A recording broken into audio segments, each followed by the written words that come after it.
Good morning, everyone. I'm George Papadopoulos. I'm a PhD candidate and a research associate from the Agricultural University of Athens, specifically under the lab of Smart Machine Systems, which is led by Professor Spiros Foudas.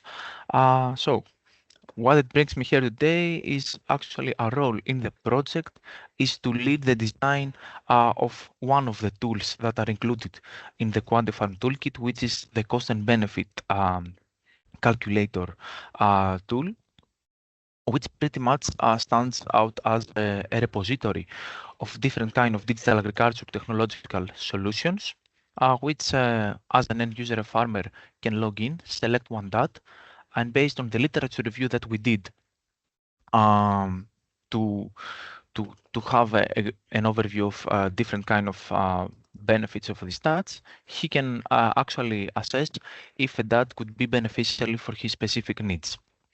So this presentation is about the types, the benefits, the cost, and the sustainability implications that we do have, which were came up through our efforts towards this direction.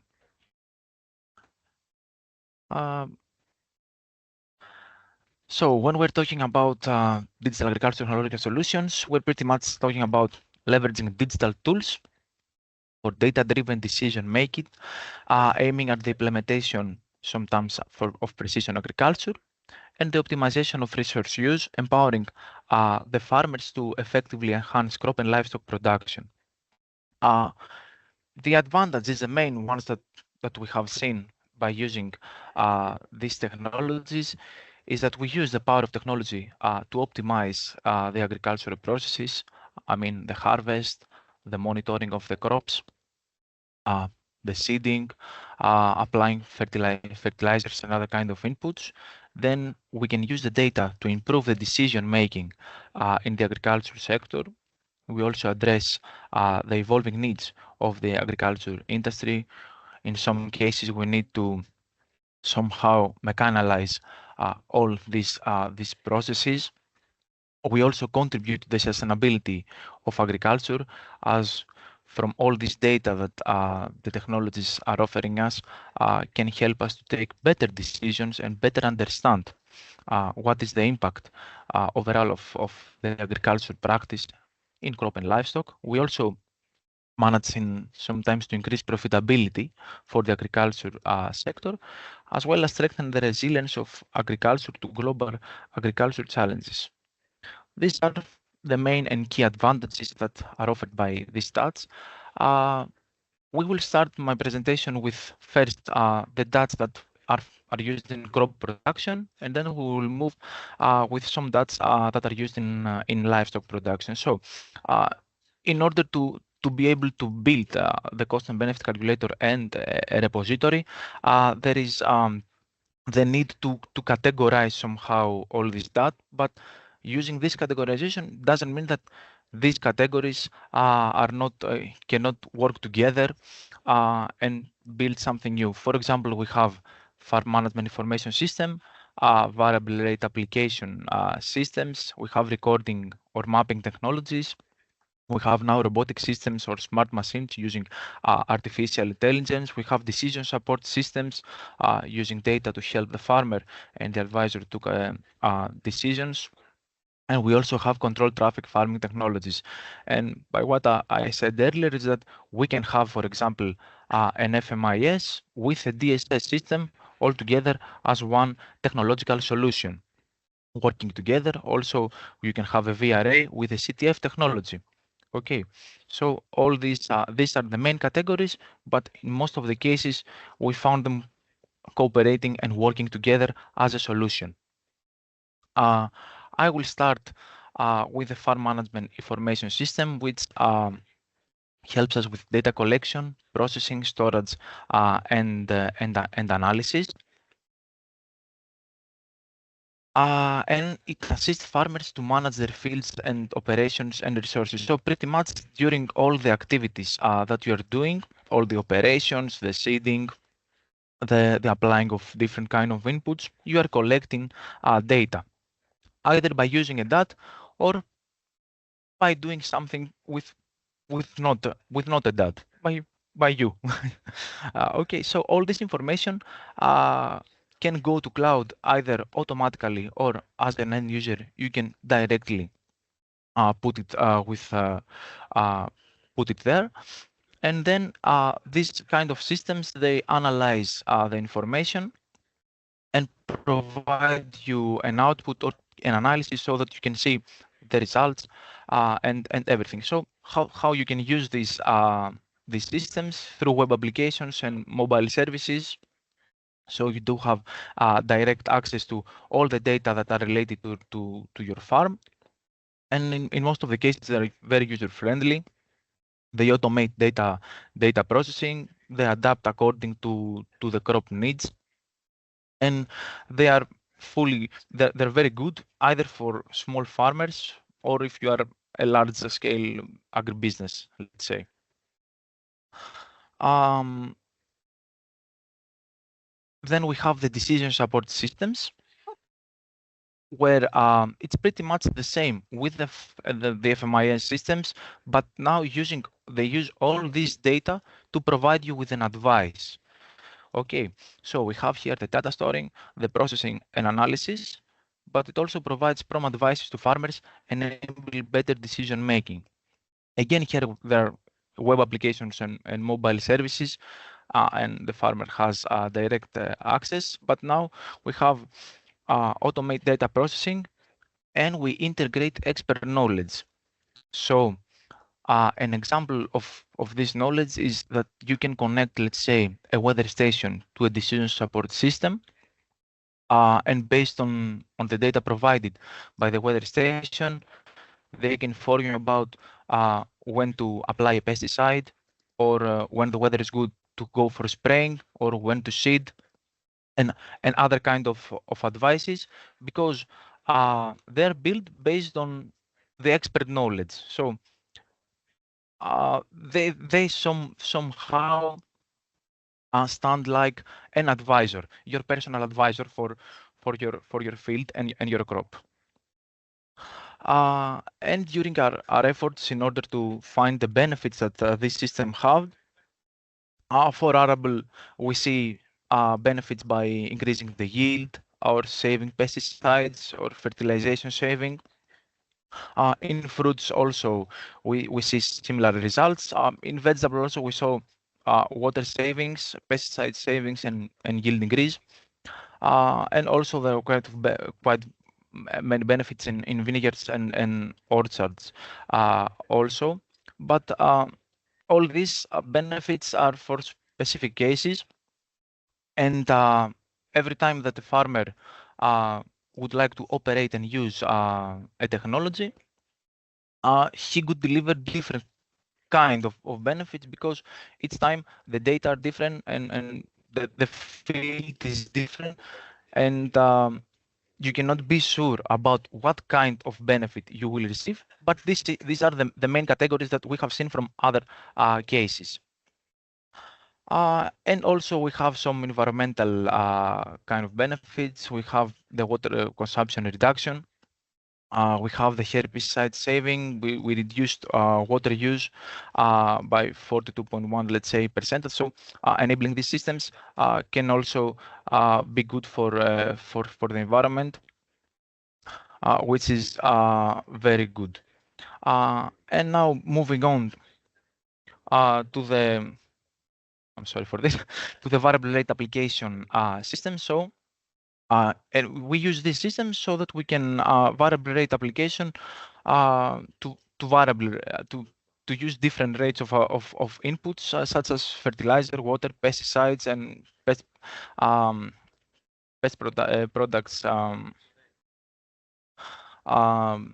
Yes, depending on the specific needs of the crop at different location spots within the field. So imagine that you have your field, and you used to apply the same dosage to every spot in your field. So now you can use index-based maps or yield maps from the previous season, or soil maps, let's say, and based on this, if you do have a tractor with a GPS, you can apply, let's say, different kind of different rates among to the needs of the specific of the specific spot. Okay, so the overall purpose is the efficient use, or in some case decrease of inputs while maintaining the yields. And we do have, in order to perform the variable rate application, we do have real-time systems so that you can have a sensor in front of your tractor and collecting data in real time and applying the fertilization or the pesticide in the same time. But you can also use, as I told you earlier, some previous created maps that you can do it. You have a system and it can reach the map and proceed with a different application. And also here we have seen a good variety of benefits. Let's say we have fertilization savings, water savings, and pesticide savings for arable crops. In fruits also, we've seen fertilization savings and very good pesticide savings. In vegetables also, we had 15 to 25 fertilization saving and 30 to 43 pesticide savings. The same also for vineyards and for orchards. With specific for orchards, we saw also a case that we have a fuel saving. Because when you are doing an autonomous VRA solution, you need also to use, let's say, the CTF technology, which uses specific paths. So you're also saving fuel to do this. And there are also many environmental benefits. We use less irrigation and water usage. The nitrogen emissions are reduced by 42%. We see also around 50% reduction of fertilizers in orchards. We have also reduced the greenhouse gas emissions in vegetables, and we have also seen savings on pesticide use and fertilizer usage. The next category is a more simple one, which as we know, it's the category which is used mostly by all the other categories, because we're talking about recording or mapping technologies, which are the sensors. So we have data recording, plant and soil health, environmental data, etc. And it helps farmers in timely and correct decision making. This means that they might work together with an FMIS, with a DSS, or with a VRA technology, especially when we're talking about the real-time one. But also they stand also by themselves, so that the farmer can have, for example, a weather station and check specifically for his field the specific weather that there is, or also connect the weather station with a soil moisture sensor and see when it's appropriate to apply an irrigation, for example. Okay, we also have sensors like UAVs with cameras, multispectral or hyperspectral. We use them to monitor plant vigor, soil health, nutrients, humidity levels. And overall, the reason for using all these recording or mapping technologies is to have better decision making in operations. Either we're talking of for irrigation using the soil moisture sensor or other kind of sensors, or fertilizer application using from a simple NPK sensor to a more, let's say, developed UAV like the one with the multispectral camera, and for spraying operations. And also here are the kind of benefits that we can see. We have seen. We have noticed yield increase. We have noticed fertilization savings and water savings in arable. In fruits, we have water savings. And in vegetables, we have seen 35% of fertilization saving, 25% of water saving. All these kind of benefits are not only from papers and publications, but we also have used knowledge gained from other projects like Smart IKEs, like IO2F, FairShare, which had pilots and they somehow tested these technologies and provide these kind of benefits. So we are talking about real commercial farmers in most of these of these cases so the benefits that are presented here are mostly from actual cases, and we see also in orchards some fertilizer savings. It's good also for the environment, as we have seen the CO2 emissions to be reduced, also save the herbicide application 30% here, and also a good percentage of reduction of N fertilizer, especially in orchards. Then we have the controlled traffic farming systems. You can see all these photos here. The overall aim is to minimize the soil compaction or erosion, which is caused by the extensive rate of movement of agricultural vehicles. So, when you're a farmer and you need, let's say, to do an application using your tractor, you most of the times don't know which lane to take, or if you are not a very well experienced, you do the lane again and again, and you have to remember every time which lane you have passed. So using these systems which define lanes, we have farmers plan and design specific traffic lanes for machinery movement. We ensure this with these systems that you will pass only once from a lane, and also collect data during this passing. For these systems, we're talking about simple systems that are available as precision steering systems. So if you do have an old tractor, you can just replace and buy a kit which comes with a steering and a screen to give you a GPS, let's say, and adapt it and adapt your agriculture adapt it to your agriculture tractor. Which for me is very simple, and also this system is not stands alone. It can stand alone, but for me it comes always with a VRA technology, or with a specifically for a recording or mapping as a sensor which comes over, so that he can also collect data using this technology. And here you can see also the benefits of this. We have seen water savings. This water savings, it doesn't. I know that it looks strange to you because we have a system which goes to the tractor and what has to do, but what has to do with this with an irrigation system. But I need to remember the first thing DTF technologies had, which was the soil erosion and compaction. So by reducing the compaction and erosion, we have better the transfer, let's say, from the water. So this is why we have such benefits. We also have benefits on saving labor. So now that the farmer can do specific lanes of his own, he saves time. He doesn't have to pass 2 or 3 times, and he ensures also the good result of his operation. On fruits, we have seen fertilization savings, water savings again, and fuel savings. In vegetables and vineyards, we have yield increase, fertilization savings, also water savings, and the same here goes for the orchards. And regarding the environmental benefits, we have seen increased nitrogen efficiency 40 to 80%. This is due to the reduced soil erosion from the tractors, and we also see reduced fertilizer usage and reductions of the N2O emissions in vegetables and in vineyards accordingly. Then the final category for crops are the robotic systems, which they are automated smart machines and robots equipped with sensors and AI, artificial intelligence.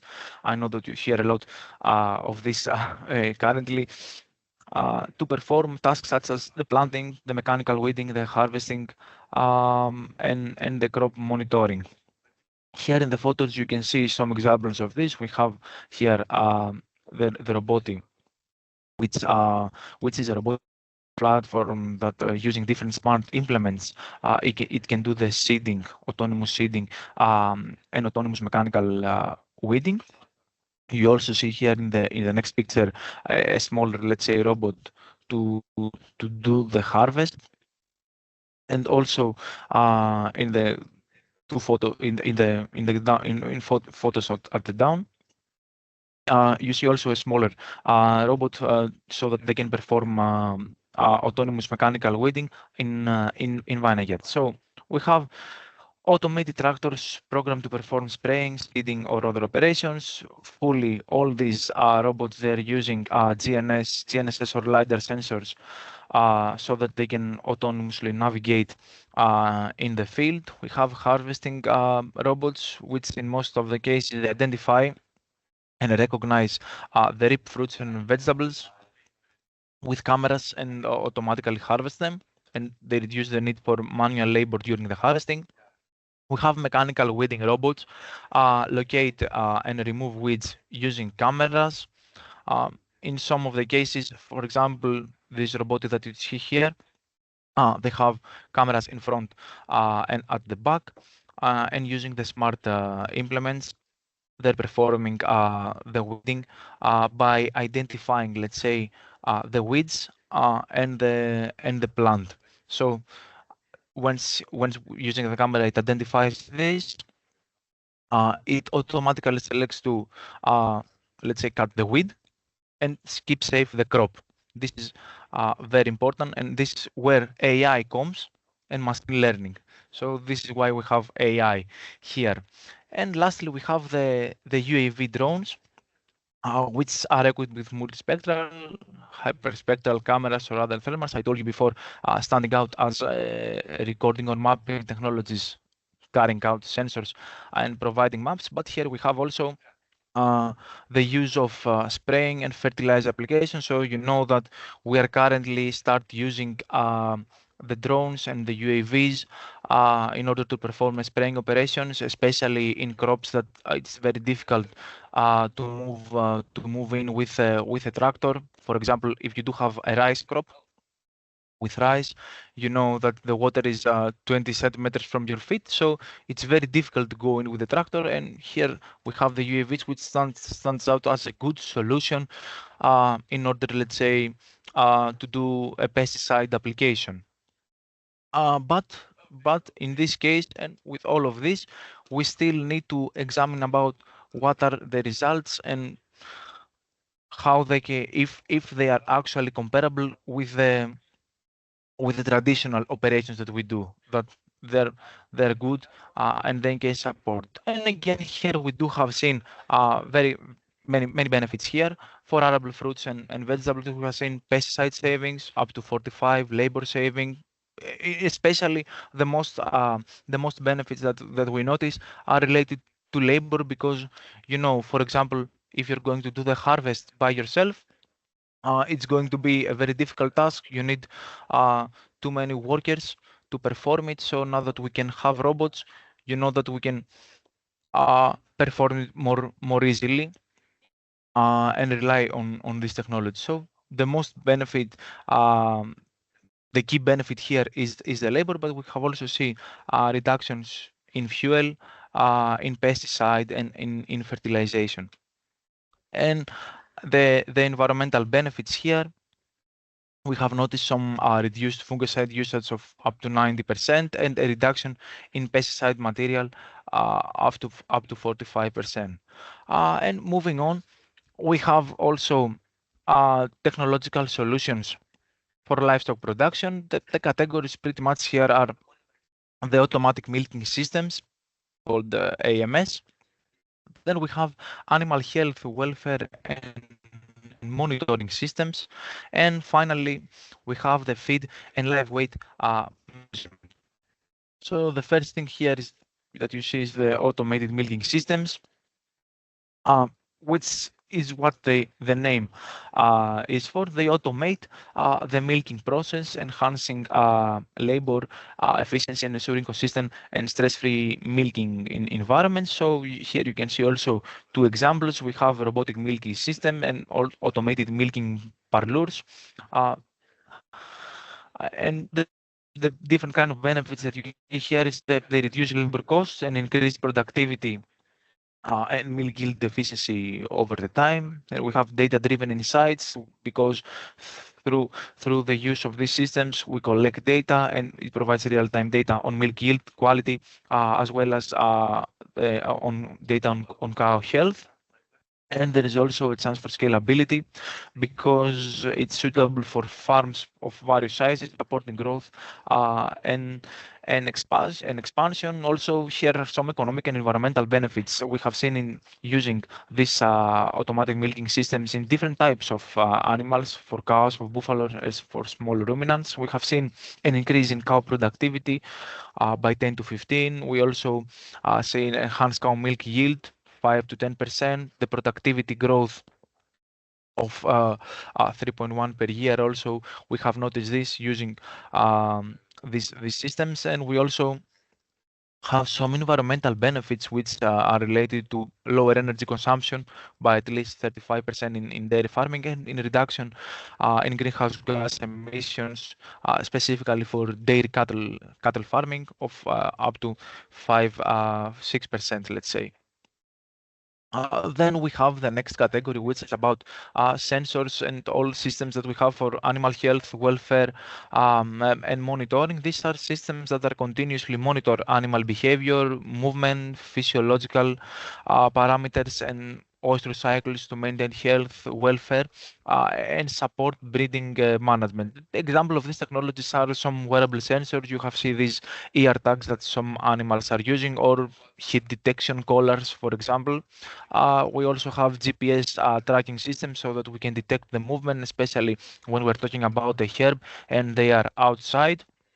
But also in cases when we do have a farm inside, let's say a broiler, we can have some cameras to detect patterns in behavior, the movement, and other things like this.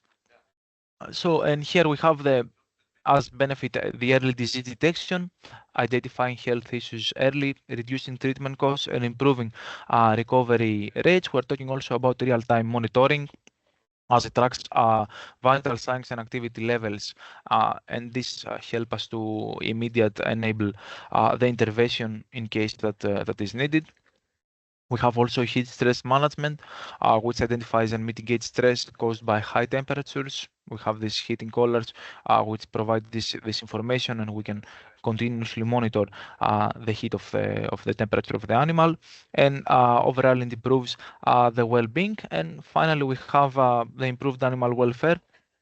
The monitor stress, behavior, and comfort to ensure optimal living conditions.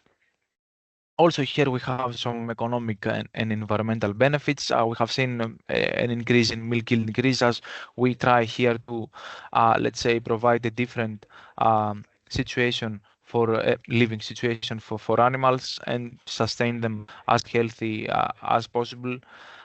We have seen also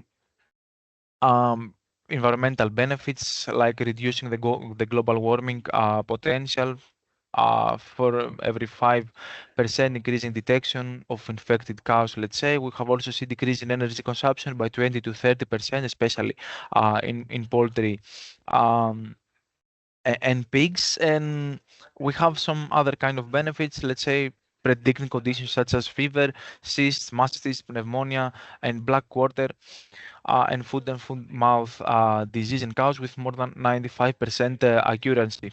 We don't have only benefits regarding reducing or increasing something. We also need to see how accurate are these technologies working and are operating, which is very good in order to be able to further develop them and produce new ones. And finally, we have the feed and live weight measurement, which monitor and optimize feeding practices and track live weight for improved productivity and profitability. Here you see also two technologies in the photos here. We have precision feeding systems as technologies, and weighting scales and automated feeders. Also here in some cases, you can have, let's say, an automated milking system which also has this feed and live weight measurement, and other kind of technologies also support this. And pretty much the benefits here are the optimized feed efficiency, it tracks individual feed intake and reduce waste and cost. We have seen a labor reduction because now the farmer do not have to keep up measuring every day or every 2 days the animals, and this process has been made autonomous. So we have seen this labor reduction, also improved animal growth because we have this continuously um, monitor of the weight, which the weight of the animal, so that we know now how much weight needs to be gained in order to ensure proper nutrition and growth rates. We also have the data-driven decision making, as we do have information about the weight of the weight of animals. And the cost management is another benefit that we see here, as it reduces overfeeding and ensures effective use of feed resources. And here you can see an overview of the benefits, especially for the labor. We have seen reduction in all types, and especially in dairy cows. We have seen feed savings, as now we know how much feed each animal wants to have. And regarding the environment, we have seen reductions in energy consumption and less direct energy in cattle farming. And in other kind of benefits, let's say, uh, we have seen monitor cow behavior with a high accuracy of 95%, determine feeding times effectively, which is very good to further develop the system and overall these technologies. So I have add here some challenges and benefits towards the option. The challenge is high initial cost in order to purchase them. Investing in the digital technology can be costly, and it can be said that we are posing a barrier for a smaller farmer, let's say. But I can say here that we have as benefit the increased efficiency and productivity. You know that digital tools can optimize agriculture operations. It can lead to higher yields, reduce environmental impacts. We have also benefits in sustainability, as these technologies are pretty much using the precision farming technology, the precision farming concept. They can reduce the overall environmental footprint and minimize the use of water, fertilizers for crops, and food waste, let's say, for livestock. So I do see here that there are a lot of benefits that can be delivered to the farmers, either if they're small or bigger ones. Another challenge, let's say, that we see is the complexity and lack of skills. In most of the cases, farmers may lack the necessary skills to effectively use and maintain advanced digital tools. Here we have the e-learning and online courses now as we passed through this COVID-19 situation. We have all these e-learning things and systems which can help us, let's say, and make the learning process more easy and affordable for all the farmers that would like to receive some courses, let's say. We also have the challenge in some cases with connectivity issues.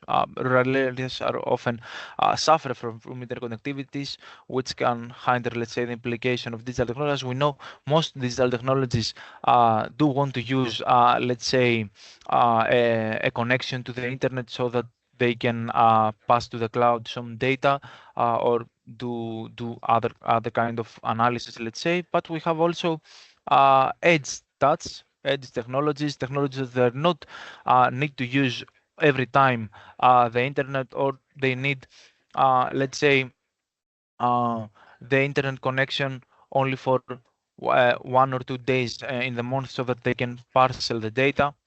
And as a poor internet connection is a very major factor.